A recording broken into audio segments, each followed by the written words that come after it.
أين جيوشكم؟ جيوشكم بالملايين، جيش العدو 400,000 ولا 500,000، وجيوشكم 5 ملايين جيوشكم.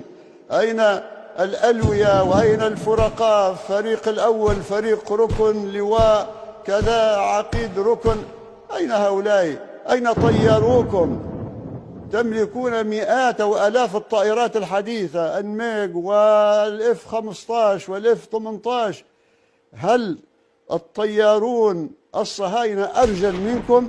يخرجون في طلعة واحد 100 طيار صهيوني يضرب إخوانكم، يمزق أشلاء نساءكم وأطفالكم الرضع الصغار والكبار ولا يترك أحد، وأنتم تزعمون أنكم عندكم طيارون وفرقاء وفريق أول وجيش.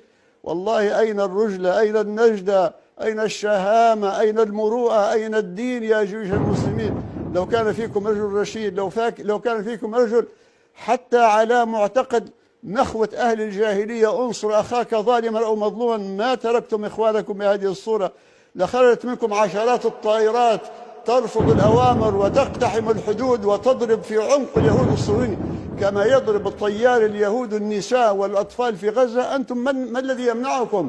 هل أطفالهم أشرف من أطفالكم؟ ألا تتقون الله؟ ألا تخافون الله؟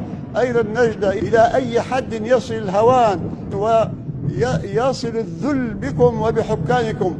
الله تبارك وتعالى عندما قال وأعدوا لهم ما استطعتم من قوة ومن رباط الخيل، ماذا قال؟ ترهبون به عدو الله وعدوكم.